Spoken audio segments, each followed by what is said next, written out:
बच्चों हम लोग लगभग 10-12 दिन बाद वापस आए हैं। उसका रीजन ये था कि रायन अवेलेबल नहीं थे। रायन अपने दादा दादी के घर यानी कानपुर गए हुए थे और कानपुर में गर्मी की छुट्टियों का आनंद ले रहे थे। इस दौरान हम 10-12 दिन मिल नहीं पाए। अब हम वापस आ गए हैं, रायन भी वापस आ गए हैं। तो रायन आपको हेलो कर चुके हैं और मैं तो आपको कर ही रहा हूँ। तो अब हम फिर से पढ़ाई को स्टार्ट करते हैं और फिर से वीडियो के सिलसिले को आगे बढ़ाते हैं, क्योंकि मेरा जो पूरा का पूरा मुद्दा है इस चैनल का, ये दिखाना, ये बताना कि ऐसा नहीं है कि स्कूल छोड़ के पढ़ाई करनी चाहिए। School is very very important, but school के साथ साथ अगर हम थोड़ी सी 1-1.5 घंटे की टैंपरिंग कर लें, 1-1.5 घंटे की मेहनत कर लें, तो शायद हम बहुत अच्छा परफॉर्म कर सकते हैं। क्योंकि स्कूल को छोड़ना is not a good decision.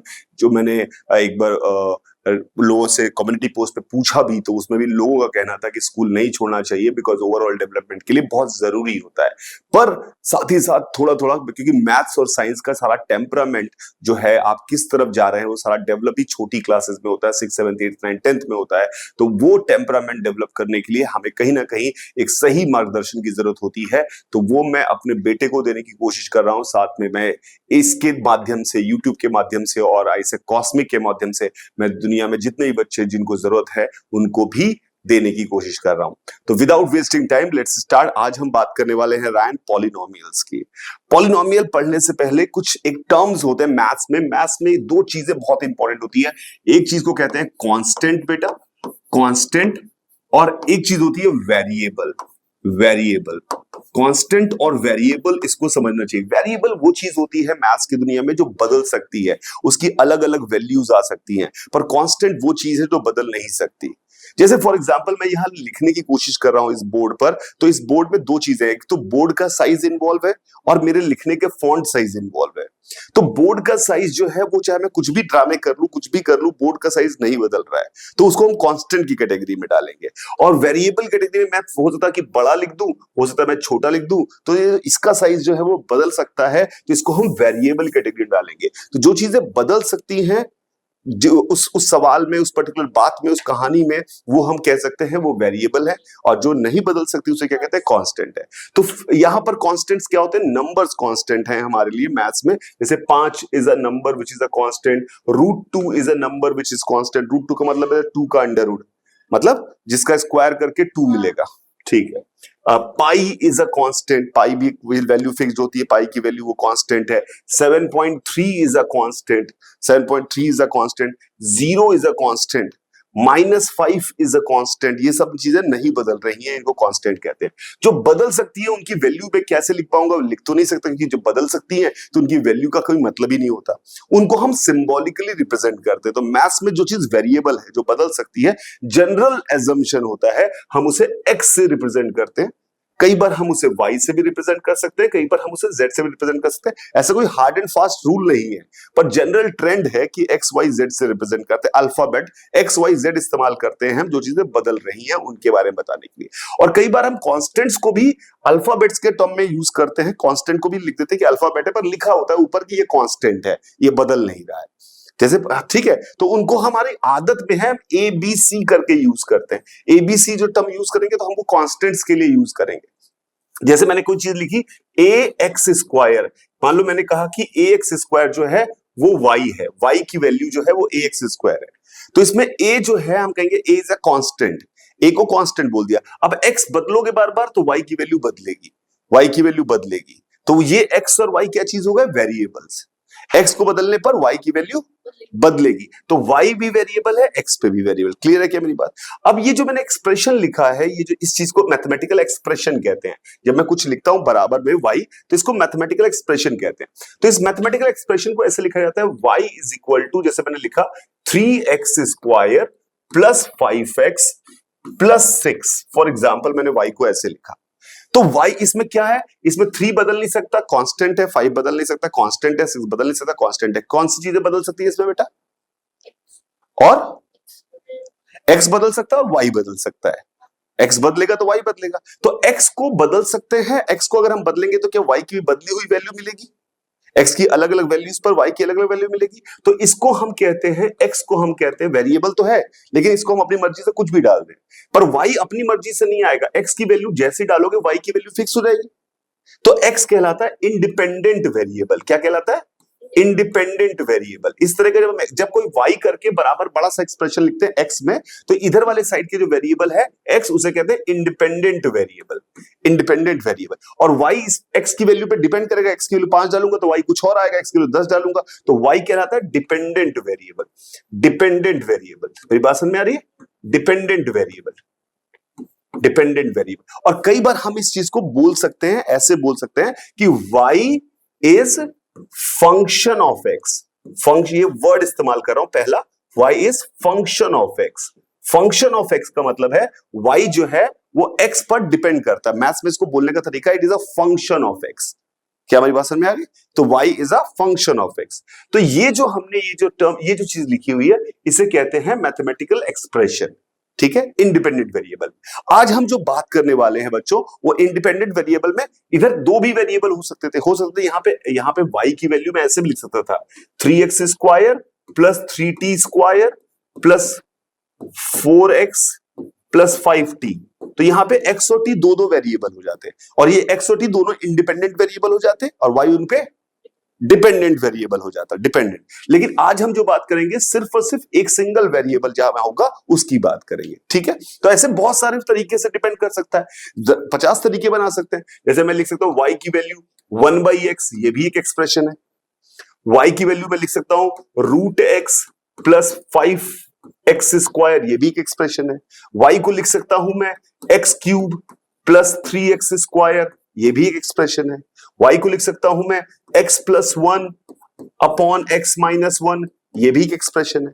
तो इस तरह मल्टीपल तरह के एक्सप्रेशंस होते हैं। इनमें से एक पर्टिकुलर तरह के एक्सप्रेशन को हम कहते हैं पॉलिनोमियल। उसकी क्या खास बात है, उस पॉलिनोमियल की खास बात क्या है, ध्यान से समझने की कोशिश करेगा। इसलिए तो एक्सप्रेशन है, सारे एक्सप्रेशन है y की वैल्यू x के टर्म में, तो y को क्या कहेंगे, y is a function of x। ठीक है, और y डिपेंडेंट वेरिएबल है, x को बदलेंगे तो y बदलेगा। अब जब हम लिखने की कोशिश करते हैं बेटा, तो y को जब हमने लिखना कोशिश की, अगर हमने इसमें जो टर्म यूज किए, x की अलग अलग तरीके की पावर यूज कर सकते हैं, लेकिन ये सारी की सारी पावर होल नंबर होनी चाहिए। होल नंबर क्या होता है? 0 1 2 3 4 5, बड़ा तो 1.5 भी हो सकता है। Natural number plus 0, natural number plus 0। तो इसमें x की जो पावर होगी वो होल नंबर, कितने भी बड़े टर्म, कितने भी सारे टर्म लिख दो, पर x की सारी पावर क्या होंगी, होल नंबर होगी। तो जैसे मैंने लिखा y equal to 4x³ plus 3x square. ठीक है, या फिर मैंने y की वैल्यू लिखी 5x की power 5 plus 3x square plus 7x plus 8।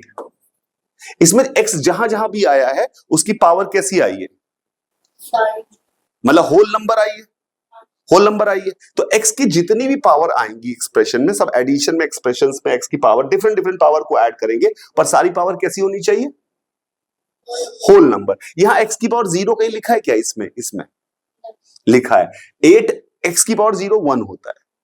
तो यहां पे मान लो 8x की पावर 0 लिखा हुआ है, समझ गए ना? तो ये x की सारी, इसलिए x की पावर 0 भी आ सकता है, इसलिए हमने होल नंबर कहा है। तो क्योंकि आपने कहा कि सर इसमें पापा तो इसमें सिर्फ नेचुरल नंबर ही आ रहे हैं डैडी, तो नेचुरल नंबर ही आ रहे हैं, तो आप होल नंबर क्यों कह रहे हैं? तो होल नंबर इसलिए कहा कि जितने भी पावर, जितने y बराबर जब हम लिखेंगे इस एक्सप्रेशन को पॉलिनोमियल तब कहेंगे जब इसमें जितनी भी पावर आ रही होंगी सब इसी टर्म में होंगे। कोई टर्म प्लस दूसरा टर्म प्लस तीसरा टर्म, जितने चाहो उतने टर्म लिखो, जितने चाहो उतने टर्म लिखो, लेकिन किसी की में भी जो x की पावर है वो क्या होनी चाहिए, होल नंबर होनी चाहिए। तो क्या ये जो हमने लिखा y equal to x square plus √x, क्या ये पॉलिनोमियल है? √x का मतलब क्या हुआ, √x तो x की पावर हाफ हुई। √x का मतलब क्या हुआ, रूट, ऑब्वियसली क्या बोला आपने, हाँ बोलो। आता तो x की नहीं, आता तो है, पर इसको पॉलिनोमियल नहीं कहेंगे, इसको जो कहना है कहो, पॉलिनोमियल नहीं कहेंगे। भाई जैसे भाई ऐसे इंसान तो बहुत सारे हैं, पर सबको मैं अपना बेटा थोड़ी कहूंगा। मेरा बेटा होने के लिए या तो रायन हो या तवन हो।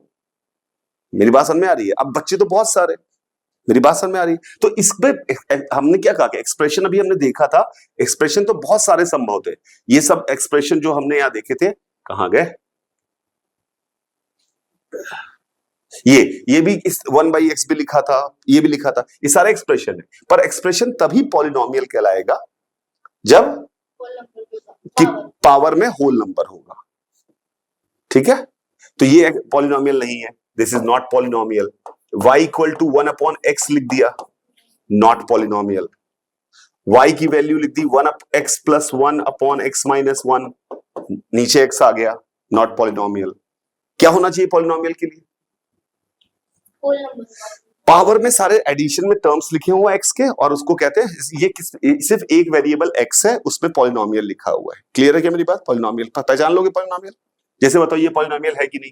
y equal to x cube by x plus x, ध्यान से है क्योंकि थोड़ा सा दिमाग, ये एक्स स्क्वायर हो गया प्लस एक्स हो गया। अभी हायर मैथमेटिक्स में आएंगे तो हम अलग बात करेंगे, लेकिन अभी हमारे लिए एक्स से भाग दिया है, मैंने सिंपल से पॉलिनोमियल है। अभी हायर मैथमेटिक्स में हम कहेंगे कि हम एक्स को भाग देने से पहले कुछ लिखना पड़ेगा हमें, कोई बात नहीं, ये पॉलिनोमियल आएगा, ठीक है। तो ये पॉलिनोमियल हो गया। जैसे ये पॉलिनोमियल है कि नहीं, y equal to x cube plus 1 है, y इक्वल टू एक्स की पावर 3 प्लस 1 बाई एक्स, नहीं है, तो ये नहीं है, ये दिस इज नॉट पॉलिनोमियल, ठीक है। तो पॉलिनोमियल हो गया। अब पॉलिनोमियल में बच्चों x की अलग अलग पावर लिखी रहती है, तो जो जो उसमें सबसे इसमें देखो, जैसे मैंने कोई पॉलिनोमियल लिखा, अब इस पॉलिनोमियल को समझते हैं। जैसे मैंने कोई पॉलिनोमियल लिखा, ये हमने लिखा y equal to 3x plus 4, y equal to x cube plus 4x square plus 3x plus 7, y equal to x square plus 5x plus 6। क्या सारी पॉलिनोमियल्स है? सारी पॉलिनोमियल्स है, बहुत बढ़िया बात है। तो x की यहाँ पे डिफरेंट डिफरेंट पावर आई, तो इसमें जो x की सबसे बड़ी पावर आ रही है, x की जो सबसे बड़ी पावर आ रही है वो उसका डिग्री कहलाता है। बहुत बढ़िया। तो ये इसकी डिग्री कितनी है? इसकी डिग्री कितनी है? 1 है, डिग्री इसकी 1 है। इसकी डिग्री कितनी है? 3। इसकी डिग्री 3 है। इसकी डिग्री कितनी है? 2 है। इसकी डिग्री 2 है। ये 2 तक, जो 3 तक हैं, इनके एक अलग नाम भी है, इनके पर्सनल नाम भी है। पॉलिनोमियल तो है ये, पॉलिनोमियल ऑफ डिग्री 1। तो पॉलिनोमियल ऑफ डिग्री 1 को हम यहां पर एक और नाम देते हैं, इसको कहते हैं लीनियर, लीनियर कह देते हैं, ठीक है, इसको लीनियर कह देते हैं। इस वाले को पॉलिनोमियल ऑफ डिग्री 2 वाला जो है, ये इसको क्वाड्रेटिक कह देते हैं, क्वाड्रेटिक, याद रहना चाहिए ये बात, क्वाड्रेटिक, पक्का। और इसको कहते हैं क्यूबिक। इसके ऊपर के अलग नाम नहीं है, उसके ऊपर तो सिर्फ डिग्री में बोलेंगे। जैसे कि अगर मान लो हमने ये लिखा होता y की वैल्यू x की power 4 plus x cube plus 3x, तो ये क्या हो जाता? डिग्री 4। इसकी डिग्री 2 थी, इसकी डिग्री 4। इसका अलग से कोई नाम हम नहीं रखेंगे, इसका नाम सिर्फ यही होगा, पॉलिनोमियल ऑफ डिग्री 4, पक्का। तो ये हमारे पास पॉलिनोमियल्स की बात हो गई। तो पॉलिनोमियल सबसे पहले समझ में आ गया। इंडिपेंडेंट वेरिएबल क्या है? x है, इसमें y डिपेंडेंट वेरिएबल है, पक्का समझ में आ गया। और ये जो एक्सप्रेशंस लिख रहे हैं हम, इसकी पॉलिनोमियल्स में ये डिग्रीज की पहचान लोगे। अच्छा, इसकी डिग्री कितनी है? y इक्वल टू 0x की power 5 plus 3x cube plus 2x। हाँ, बहुत ही बढ़िया। तो लोग कहते हैं कि जो पॉलिनोमियल दिखने में ऐसे पागल ना हो जाए ना, पॉलिनोमियल में जो सबसे हायर ऑर्डर दिख रहा है, उसका टर्म, उसका जो उसके बगल में जो नंबर लिखा है वो 0 नहीं होना चाहिए। 0 होगा तो फिर तो जबरदस्ती पे किसी को भी हर पॉलिनोमियल में 0 x की बार 200 जोड़ दो। क्या मेरी बात समझ में आ रही है? तो इसकी तो क्या देखना पड़ेगा हमें? हायर ऑर्डर वो देखना पड़ेगा, हायर डिग्री वो देखनी पड़ेगी जिसका ये बगल वाला टर्म, इस बगल वाले जो टर्म लिखे रहते हैं एक्सप्रेशंस में, बगल वाले जो टर्म लिखे रहते हैं, इन्हें हम कहते हैं कोफिशिएंट्स। क्या कहते हैं? कोफिशिएंट्स। तो कोफिशिएंट जो हायर पावर का होना चाहिए वो नॉन जीरो होना चाहिए, कोफिशिएंट नॉन जीरो होना चाहिए, नहीं तो फिर तो हर चीज दुनिया की हर पावर लिख दो भैया। क्लियर है क्या मेरी बात? तो ये हमारे पास आ गया। इसकी डिग्री कितनी हो गई बेटा? 3 आ गई। इसकी डिग्री 3 आ गई। तो this is how you identify कि पॉलिनोमियल की डिग्री कितनी है, क्या पावर है, ये समझ में आ रहा है। क्लियर है मेरी बात? ये 3 स्टैंडर्ड है, इसका नाम लीनियर है, इसका नाम क्वाड्रेटिक है, और इसका नाम क्यूबिक है, ठीक है। बाकी सबको डिग्री 5 है। अब एक सवाल तुमसे, हाँ बोलो बोलो बोलो बोलो, अरे बोलो है, ठीक। अब बता मुझे एक सवाल पूछता हूं। एक पॉलिनोमियल है, पॉलिनोमियल कॉमन सेंस से देखें तुम्हारा काम करता है कि नहीं करता है, ऑफ डिग्री 6 है, डिग्री 6 है, ठीक है। उसमें क्वेश्चन है मेरा, मैक्सिमम टर्म्स कितने हो सकते हैं? टर्म्स कितने हो सकते हैं? कितने हो सकते हैं? मैक्सिमम टर्म्स कितने हो सकते हैं? अगर आपको टर्म समझ में नहीं आ रहा, बताता हूं कितने हो सकते हैं। टर्म समझ में आता है आपको? जैसे कि इसमें ये एक टर्म है और एक टर्म है, प्लस तो और माइनस साइन से हाँ बहुत ही बढ़िया, प्लस और माइनस साइन से जो सेपरेट होते हैं उन्हें टर्म कहते हैं। बहुत ही शानदार बात। तो बताओ एक पॉलिनोमियल डिग्री 6 है, उसमें कितने टर्म हो सकते हैं? ज्यादा से ज्यादा, ज्यादा से ज्यादा कितने टर्म हो सकते हैं उसमें? तो सर कितना कितने भी 2 करोड़ टर्म हो सकते हैं। नहीं मतलब जैसे हाँ बताओ।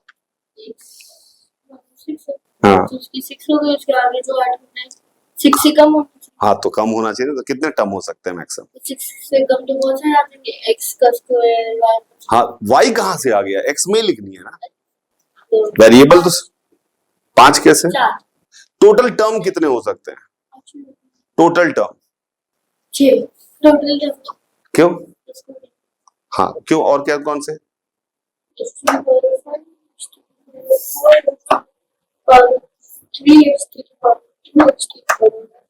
और कांस्टेंट भी तो आ सकता है एक एक्स्ट्रा।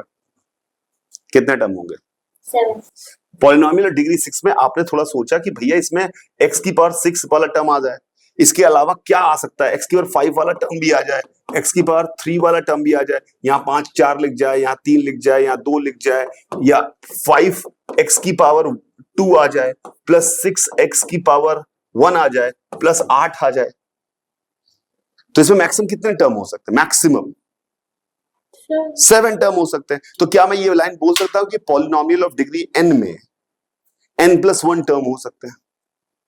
क्या मैं बोल सकता हूं पॉलिनोमियल ऑफ डिग्री n अगर होगी तो उसमें मैक्सिमम टर्म कितने हो? n+1 हो सकते हैं, पक्का? पॉलिनोमियल ऑफ डिग्री, यानी हम एक थ्योरम बना सकते हैं ये कि पॉलिनोमियल की अगर degree, polynomial of degree n can have n+1 terms. Maximum, कम तो हो ही सकते हैं, कम तो है, तुम्हारी मर्जी, ना लिखो, तुमने को ये टर्म नहीं लिखे तब भी ये पॉलिनोमियल ही है। बट जब ये पानी हो ये लिखा है हाँ। उसमें 3x to the power 5 लिखा है, 2x to the power 5 बता दो, तो वो तो टर्म नहीं होगा, वो तो आपने अगर सेम पाउडर की बात की, बहुत बढ़िया बात पूरी, minus 2x power 5 बहुत ही बढ़िया। आपने कहा कि पापा मेरे x की पावर 6 का टर्म लिखा है, x की पावर 6 प्लस x की पावर 5 प्लस 3x की पावर 5 प्लस 7x की पावर 6 प्लस 8x की पावर 4। अब बताइए पापा ये इसमें plus 9x plus 10x plus 6x plus 5। देखिए पापा x की पावर 6 की पावर, इसमें बहुत सारे टर्म है, तुम्हें दिख रहे हैं बहुत सारे टर्म, तो कोफिशिएंट लगाए कितने? तो हमें सबसे पहले सेम ऑर्डर के टर्म्स को एक साथ जोड़ के लिखना पड़ता है, जिनके पावर सेम है, तो हमें उनको एक साथ लिखना पड़ेगा, तभी तो पूरी पॉलिनोमियल बनेगी। अच्छा तो हमने क्या कहा, हमने इसको लिखेंगे 8x की पावर 6, देखो, प्लस 4x की पावर 5 प्लस 8x की power 4 25x plus 25x plus 5, तो 7 से तो कम ही आएंगे, ठीक है? क्योंकि आपको ये तो पता ही कि ये तो आपस में जुड़ सकते हैं, तो जितने जुड़ सकते हैं सेम ऑर्डर वाले सब उसको जोड़ के फाइनली डिग्री बताएंगे और फिर नंबर ऑफ टर्म्स बताएंगे, पक्का? नहीं तो आप तो किसी भी पॉलिनोमियल को उसमें 8x की पावर 6 लिखा है, आप उसको बार बार लिखो x की पावर 6 x की पावर 6 x की पावर 6 x की पावर 6 x की पावर 6, पक्का? जो ये कोफिशिएंट है ये कुछ भी हो सकते हैं, ये 8 भी हो सकता है, कांस्टेंट की वैल्यू में कोई कोफिशिएंट्स में कोई दिक्कत नहीं है, कांस्टेंट कुछ भी, √2 भी कांस्टेंट हो सकता है, पावर जो होनी चाहिए सिर्फ वो होल नंबर होनी चाहिए, बगल में क्या कोफिशिएंट है उससे कोई फर्क नहीं पड़ता। क्या मेरी बात समझ में आ रही है? ठीक है, तो अब हम सबसे पहले फोकस करेंगे लीनियर पॉलिनोमियल पे, लीनियर पॉलिनोमियल पे, लीनियर पॉलिनोमियल पे, पॉलिनोमियल, लीनियर पॉलिनोमियल पे। तो लीनियर पॉलिनोमियल हमारे पास आई y = 3x + 4 फॉर एग्जांपल, ये हमारे पास आई लीनियर पॉलिनोमियल, ठीक है? ये लीनियर है। मैक्सिमम टर्म कितने हो सकते हैं? मैक्सिमम टर्म एक टर्म हो सकता है क्या? सिर्फ एक टर्म हो सकता है क्या? अबे मैक्सिमम टर्म 2 हो सकते हैं, एक टर्म हो सकता है क्या? क्यों नहीं हो सकता? y = 7x, बस यही है, क्या हुआ है? अरे ये अलग है, ये अलग है, दूसरी कहानी, दूसरा सवाल। हाँ तो कितने भी हो सकते हैं? 5 हो सकते हैं क्या? अ, अबे ठीक ठीक। कितने भी हो सकते हैं का क्या मतलब? 10,000 टर्म हो जाएंगे इसमें। अभी तो तुमने देखा कि मैक्सिमम 2 टर्म हो सकते हैं। ठीक है। तो y is equal to 7x, तो मैक्सिमम 2 टर्म हो सकते हैं ना, तो मिनिमम तो उससे कम हो ही सकता है ना। 5 टर्म तो नहीं हो सकता। अभी तो समझाने की कोशिश की थी कि 6 वाली में 7 से ज्यादा टर्म नहीं हो सकते। पक्का? तो ये हमारी लीनियर पॉलिनोमियल होती है। पक्का? अब इसमें क्या है, क्या x की अलग अलग वैल्यू डालकर y की अलग अलग वैल्यू मिलेगी? जैसे x की वैल्यू अगर मैंने 1 डाल दी तो y कितना मिलेगा? x की वैल्यू अगर 1 है तो y, तो बोलो ना, ऐसे से क्या कर रहे हो? x की वैल्यू 2 डाल दी तो y कितना मिलेगा? 10। x की वैल्यू -1 डाल दी तो y कितना मिलेगा? y की वैल्यू 1 मिलेगी। x की वैल्यू मैंने -2 डाल दी तो y कितना मिलेगा? y की वैल्यू -2। पक्का? भरोसा कर रहा हूं। ठीक है। x की वैल्यू मैंने डाल दी -4/3।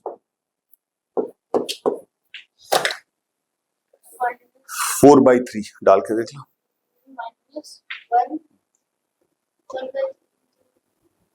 लिखो ना, लिखो तो लिख के कर लो ना, क्या कर रहे हो? छुट्टियां बना के दिमाग काम कर रहे हो। 0, तो फिर इतना देर कह लगा रहे थे? 3 से 3 कटेगी, -4 ही तो बचा था। अबे 3 इंटू -4/3 था, गरीब आदमी, तो 3 से 3 कट गया तो -4 + 4 बचा ना। पर ऐसे ही तो सोचना चाहिए, x की वैल्यू डाल के।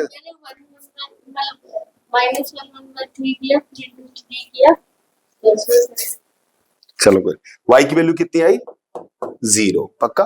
तो x की अलग अलग वैल्यूज पर y की वैल्यू अलग अलग आ रही है। ठीक है। इसमें x की एक ऐसी वैल्यू जरूर मिलेगी जिसको डालने पर y की वैल्यू 0 आ जाए। हमेशा मिलेगी, क्योंकि इसको बदल सकते हैं, इसको 0 मान लें वालों। कैसे पता लगाएंगे? कैसे पता लगाएंगे?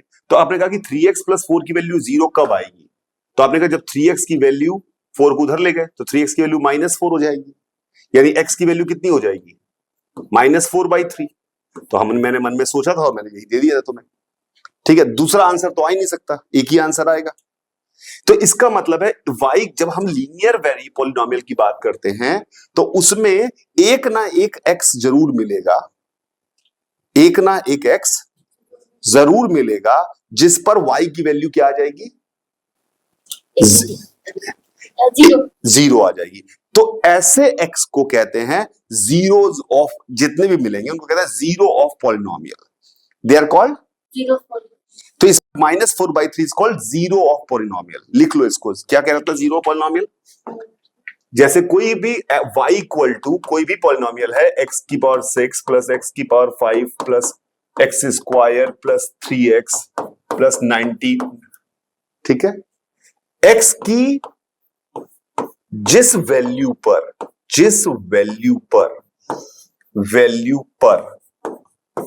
y की वैल्यू 0 हो, x की उस वैल्यू को जीरो ऑफ पॉलिनोमियल कहते हैं। क्या कहते हैं? जीरो ऑफ पॉलिनोमियल कहते हैं। पक्का? तो आप मुझे बताइएगा इनमें zero of, find zero of given polynomials. अब ये मैं लीनियर ही दे रहा हूं, पहले लीनियर के लिए। ठीक है। पक्का? y equal to 3x + 3x - 6।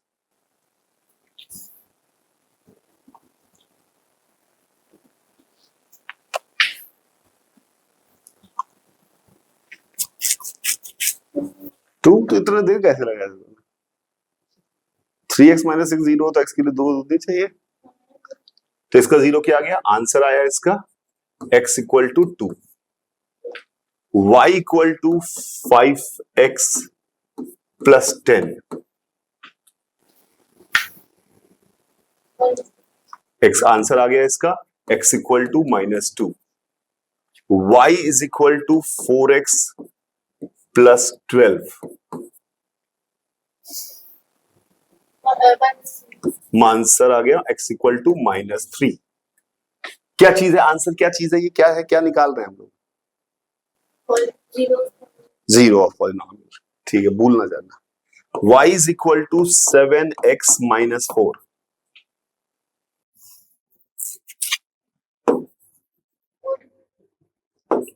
बोलो, सही है? हाँ, करने ने तो यही आंसर है, जरूरी नहीं कि हर आंसर को डेसिमल में देना। 4/7 इज ऑल्सो फ्रैक्शन में भी लिखना इज अ गुड आंसर। कोई somebody wants it in decimal, then you can convert it. Otherwise, if you answer it 4/7, it is acceptable. 4/7 पक्का। y is equal to x।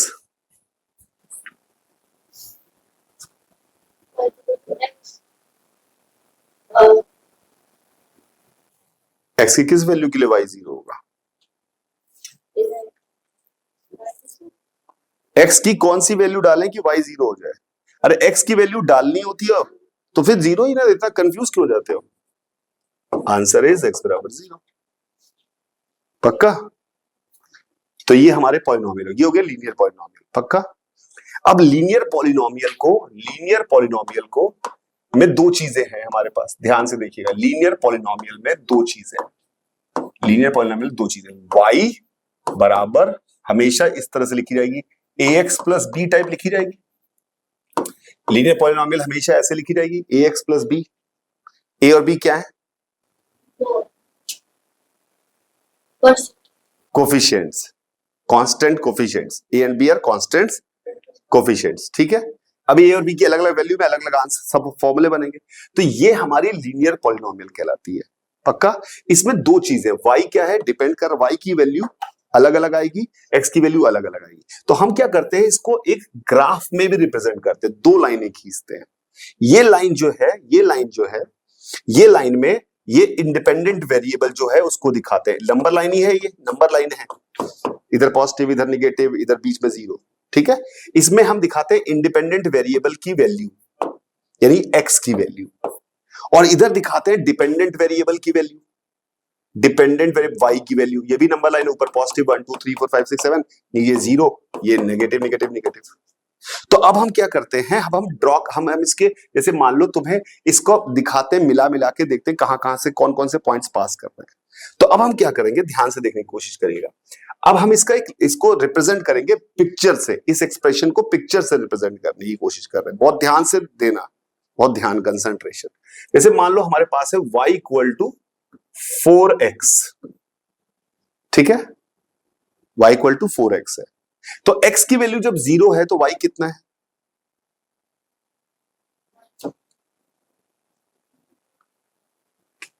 नहीं पढ़ना है तो बता दो। x की वैल्यू 0 है तो क्या कर रहे थे? तो 4 इंटू क्या कर रहे हैं? 4 इंटू 0 बोलोगे? हाँ।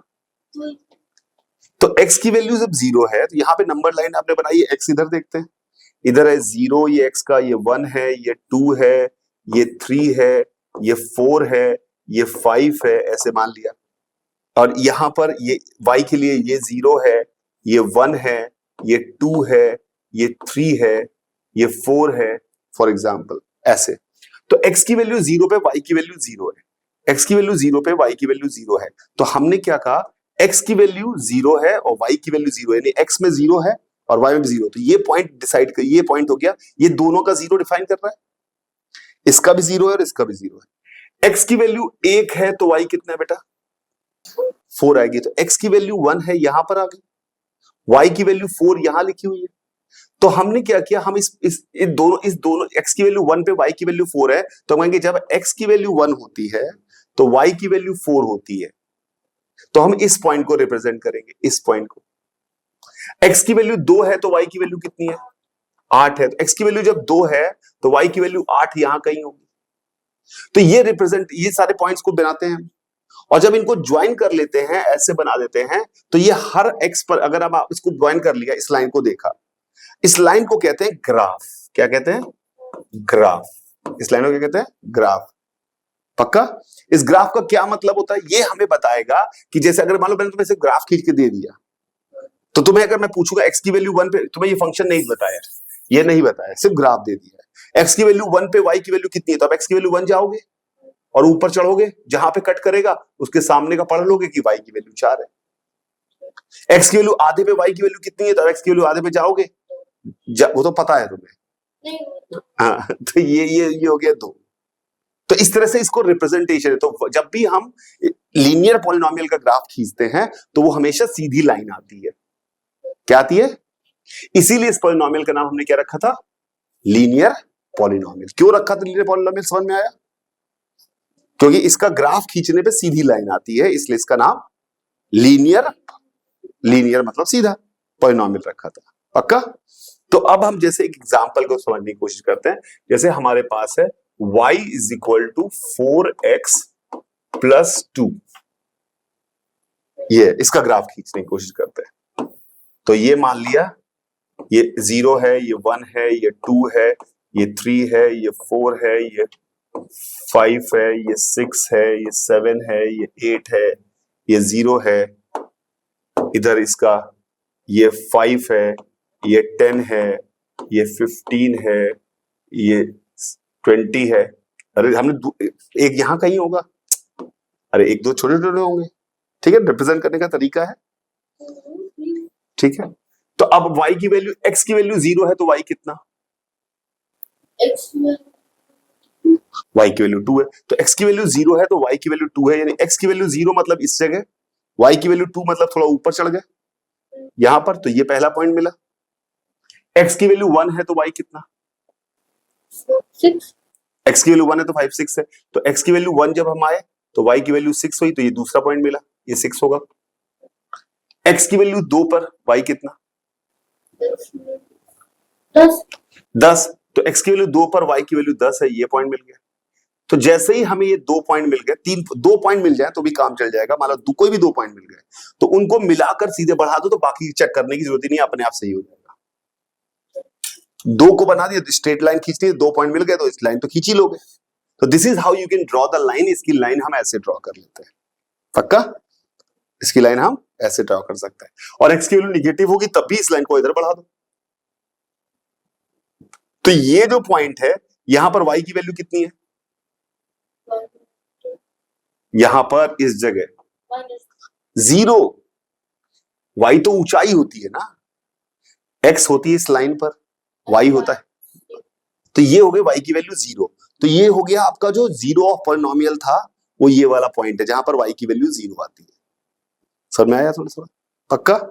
तो ये हमारा 0 ऑफ पॉलिनोमियल भी कहां पे? ये इसके नीचे वाला, ये तो है ही नहीं यहाँ पे। 0,0 कहाँ है? क्या 0 x की वैल्यू 0 पे y की वैल्यू 0 होगी क्या? ये लाइन क्या रिप्रेजेंट कर रही है? इस लाइन में कह रहा है कि तुम x की कोई भी वैल्यू लो, y ये होगा। x की ये वाली वैल्यू लोगे, y ये होगा। x की ये वाली वैल्यू लोगे तो y ये होगा। x की ये वाली लोगे तो y यही होगा। तो y 0 कहां पर हो रहा है? एक की जगह पे आ रहा है। ठीक है ना? तो ये लाइन इस फंक्शन को रिप्रेजेंट करती है, इस एक्सप्रेशन को रिप्रेजेंट करती है। तो लीनियर एक्सप्रेशन को रिप्रेजेंट करने के लिए हम एक स्ट्रेट लाइन खींचते हैं, ग्राफ खींचते हैं। ग्राफ कैसा आता है? Straight line. स्ट्रेट लाइन होता है। स्ट्रेट लाइन पता करने के लिए सिर्फ 2 पॉइंट पता चल जाए तो काम चल जाएगा। उसको बढ़ा दोगे ऊपर से नीचे, फिर अगर उसको कोई पूछेगा x की इस वैल्यू पे y की वैल्यू बताओ, तो अगर ये नाम भी पता हो तो बता सकते हैं। कैसे? उस वैल्यू पे जाएंगे, उसकी हाइट नापेंगे, ऊपर है तो पॉजिटिव होगी, सामने देख लेंगे कौन सा नंबर है, इधर जाएंगे तो इधर देख लेंगे सामने कौन सा नंबर है उसके। पक्का? तो दिस इज कॉल्ड ग्राफ। इस तरह से हम ग्राफ ड्रॉ करते हैं। क्लियर है क्या मेरी बात? पक्का? गुड। तो ये हमारा लीनियर इक्वेशन हमारे पास आ गया। लीनियर इक्वेशन में हम ग्राफ की ड्रॉ कर सकते हैं। तो आज हम सिर्फ लीनियर इक्वेशन तक ही बात करने वाले हैं, इसके आगे की हम बात नहीं करेंगे। I hope it is clear. Thank you very much.